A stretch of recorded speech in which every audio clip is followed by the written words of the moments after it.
Hello everyone, আপনারা সবাই কেমন আছেন? নেক্সট টাইম বারবার চ্যানেলের পক্ষ থেকে আপনাদেরকে স্বাগতম। আমিও ভালো আছি, তবে তেমন একটা সুবিধা পাচ্ছি না। কারণ হচ্ছে চলমান বৃষ্টির যে ধারা, এই ড্রেনেজ ব্যবস্থা নিয়ে খুব কষ্টে মানবতার জীবনযাপন করতেছি। এক কথায় আর কি, যে আমরা কী পরিমাণ কষ্ট নিয়ে আছি আপনাদেরকে একটু দেখায়, না দেখালে তো আপনারা বুঝবেন না। এই দেখেন আমাদের যে ড্রেনেজ ব্যবস্থা, এটা আমি আজকে যাবত 2 দিন যাবত এটা পরিষ্কার করে দিচ্ছি। যেটা করার কথা ছিল, জনপ্রতিনিধি ওনারা আমাদের সুখ দুঃখে থাকবে, ওনারা আমাদের ভালো মন্দ দেখবে, ওনারা আমাদের কি বলে আপদে বিপদে পাশে থাকবে, আমাদের ড্রেনেজ ব্যবস্থা করে দিবে, আমাদের গ্যাসের লাইন করে দিবে, আমাদের কি বলে আমাদের ওই যে স্বাস্থ্যসেবা সব দেখবে, হ্যাঁ, পানি নিষ্কাশন দেখবে। তো এই দেখতে দেখতে 17-18 চলে গেছে। তো এজ পর্যন্ত আর আমাদের কোনো কাজ তেমন একটা হয় না বললেই চলে। যে রোডটা দেখে, এই যে রোডটা দেখেন, রোডটার কলিজা ফ্যাপসা গিল্লা বের হয়ে গেছে। এই রোডটা হচ্ছে 37 নম্বর ওয়ার্ডের। আপনি এখান থেকে গাজীপুরা, তারগাছ, কুশিলা মেডিকেল কলেজ, একদম আপনার কামারপাড়া উঠতে পারবেন। আর এই রোডটা হচ্ছে আপনার বঙ্গবন্ধু কলেজ রোড, পোর্টবাজার চৌরাস্তা জয়দেবপুর যাইতে পারবেন। হ্যাঁ, এটা হচ্ছে নীলয়ের রোড। আর এটা হচ্ছে আমার বাসার রোড, চান্দার উত্তরপাড়া মসজিদ রোডটা। তো এই রোডের এখানে যে ড্রেনেজ ব্যবস্থাটা দেখেন, এই লাইন দিয়ে এত ডিপ বাড়ির পানি আসা কিভাবে সম্ভব আমার বোধগম্য নয়। আমি গতকালকেও এটা পরিষ্কার করেছি, আজকেও একটু করছি। আমি তো আসলে কোনো মানবতার ফেরিওয়ালা না, তারপরও বিবেকের তাগিদে ড্রেনেজ ব্যবস্থাটা একটু পরিষ্কার করে দিলাম। এটা যেহেতু শাপল অথবা কোদাল প্রয়োজন ছিল, এখানে তেমনটা পেলাম না, বিদায় লাঠি দিয়ে মুখটা পরিষ্কার করে দিচ্ছি। পড়ে গেছে, দেখছেন অবস্থাটা?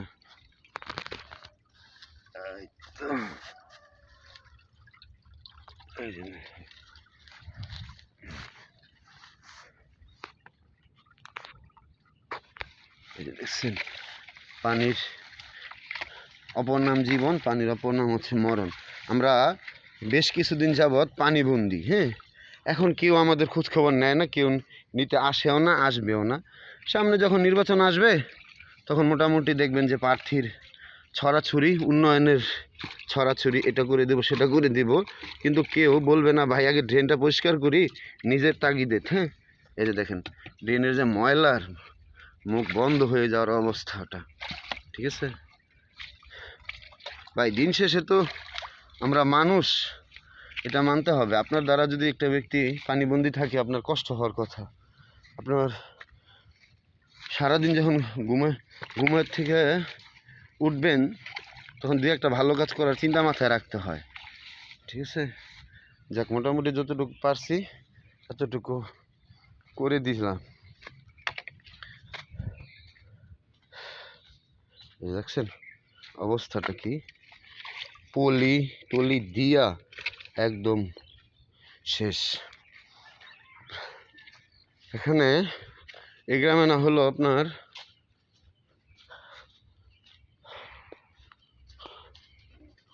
কত মানুষ হবে আমাদের ভাড়াটা?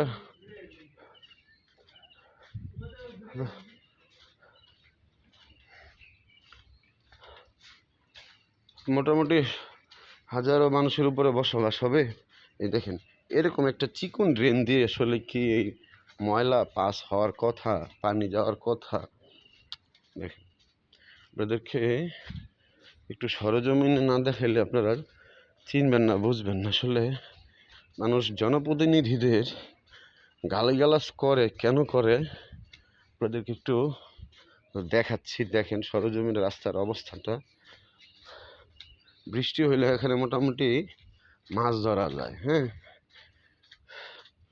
এই যে ড্রেন মনে হয় প্রথম নির্বাচনের পরে মনে হয় না দ্বিতীয় নির্বাচনে হয়েছে, আমার ঠিক খেয়াল নাই। এরপরে একবার ওইদিকে কেউ আসে নাই যে এদিকের মানুষগুলা কেমন আছে, অথচ দেখেন ড্রেন দেখাই যাচ্ছে না, এমন পরিমাণ দুবরা ঘাস জন্ম নিয়েছে। এই যে চান্দরা উত্তরপাড়া মসজিদ রোড থেকে বলছি। এই দেখেন, আমরা বলি যে আসলে আমরা পানিবন্দি, দেখেন পানি যাওয়ার কোনো রাস্তাই তেমন না। এরকম একটা ড্রেনেজ দিয়ে কি এই পানিগুলো যায়, যাওয়া সম্ভব?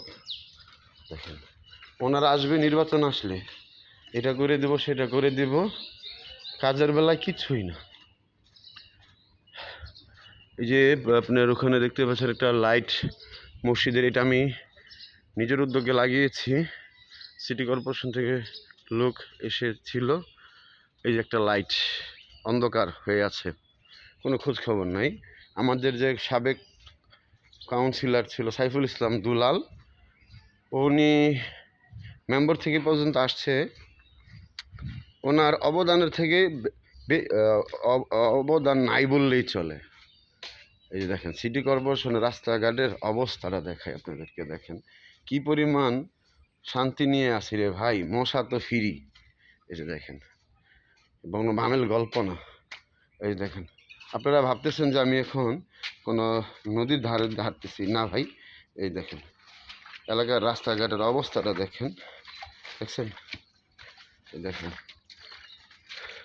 এই দেখেন লাইট জ্বলে না, এটা আমি নিজ উদ্যোগে লাগিয়েছি, ঠিক আছে? এই দেখেন কি অবস্থা, এটা রাস্তা না আপনার পুকুরের পার বলা বড় মুশকিল। এই যে দেখেন চারিদিকে আপনি দেখলে দেখতে পারবেন যে মনে হয় আপনি কোথাও নদীতে মাছ ধরতে আসেন, কোনো জোর জঙ্গলে আছে। আসলে এই দেখেন কি পরিমাণ প্যারা নিয়া ভাই আমরা বসবাস করি, এলাকার মানুষজন কি পরিমাণ সুখে যে আছি আল্লাহ মাবুদ জানে। হ্যাঁ এই দেখেন, দেখছেন চারিদিকে পানি বন্দি, কোথাও পানি যাওয়ার জায়গা নেই। 88-র বন্যার পরে আমি এত পানি পাইনি, মানে 88-র বন্যা এত পানি হয়েছে কি না আমার জানা নেই। এই যে দেখেন কি পরিমাণ অবস্থা, মশার হচ্ছে কারখানা হচ্ছে এইখানটায়, দেখছেন? সবাই ভালো থাকেন, আল্লাহ হাফেজ।